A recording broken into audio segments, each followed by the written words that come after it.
నిన్న ఎన్నికల్లో పెద్ద ఎత్తున విచ్చేసి వైఎస్ఆర్సీపీకి మద్దతుగా పనిచేసిన కార్యకర్తలకు, నాయకులకు, అలాగే అశేషంగా నిన్న ఓటర్లందరూ కూడా తరలి రావటం, వైఎస్ఆర్ కాంగ్రెస్ పార్టీకి మద్దతుగా తెలియజేసిన ప్రతి ఒక్కరికి కూడా పేరు పేరున ధన్యవాదాలు. అలాగే సహకరించిన మీడియాకు కూడా పేరు మీద ధన్యవాదాలు.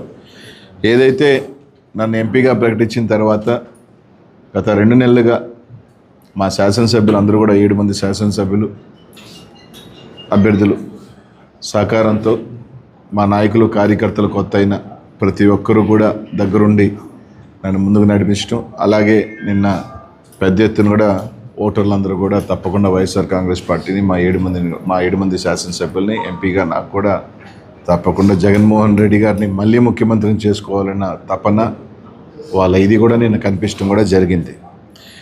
నిన్న 7కి 7 నియోజకవర్గాల్లో మీరు చూస్తే ఎప్పుడూ లేని విధంగా, అంటే ఎప్పుడో ఒక 15-20 సంవత్సరాల క్రితం జరిగిన వాతావరణం దాదాపు గత 10 సంవత్సరాలుగా మీరు తీసుకుంటే పల్నాడులో లేని వాతావరణం నిన్న చూడటం కూడా జరిగింది.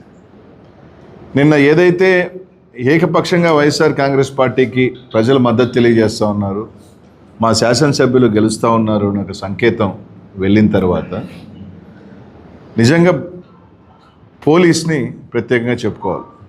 మాచర్ల దగ్గర నుంచి తీసుకుంటే మాచర్ల నియోజకవర్గంలో మీరు చూస్తుంటే కరెక్ట్గా ఒక 3 రోజుల క్రితం సిఐల్ని, ఎస్ఐల్ని మార్చుకోవటం కూడా జరిగింది.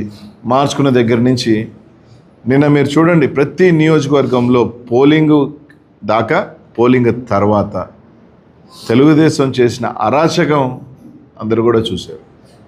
మాచర్ల నియోజకవర్గాలు అయితే దాదాపు ఎస్పీ గారు, ఐజీ స్థాయి ఒక అధికారి పూర్తిగా మాచర్ల నియోజకవర్గంలోనే. మా ఎస్పీ గారు మాచర్లకి ఎస్పీగా ఉన్నారా లేకపోతే పల్నాడుకి ఎస్పీగా ఉన్నారా అర్థం కాని పరిస్థితి. దాదాపు నిన్న 10 గంటల నుంచి పలానా ప్రాంతంలో సమస్య ఉందని ఫోన్ చేస్తామంటే ఎస్పీ గారు ఫోన్ ఎత్తరు. డిఎస్పీ గారు అయితే కంప్లీట్ పొద్దున్న 8 గంటల నుంచి ఫోన్లు ఎత్తే పనే లేదు. కలెక్టర్ గారు అప్పుడప్పుడు ఫోన్లు ఎత్తడం, అరాగొరా స్పందించడం జరిగింది. ఈరోజు బాగా మీరు గమనిస్తే ఏదైతే తెలుగుదేశం పార్టీ గట్టిగా ఉన్న ప్రాంతాలలో అంతా అసలు పోలీసే లేదు. 3000 ఓట్లు ఉన్న దగ్గర ఒక్క police, single men. YSR Congress party గట్టిగా ఉన్న దగ్గరలా తీసుకుంటే ఒక బెటాలియన్. ఓట్లు వేయనీయకుండా తెలుగుదేశం పార్టీ వాళ్ళు రచ్చ చేస్తూ ఉంటే చెదరగొట్టే ప్రయత్నం. అక్కడ మాత్రం యథేచ్ఛగా మీరు ఓట్లు వేసుకోండి, ఫోన్ చేసి చెప్తే సార్ పంపిస్తాం సార్, మెన్ లేదు, తప్పకుండా చెల్లిస్తారు. ఇది మంచి పద్ధతి కాదు. ఇది ఖచ్చితంగా చెప్తున్నాను, ఇక్కడికన్నా కూడా ఇది పైనుంచి వచ్చింది.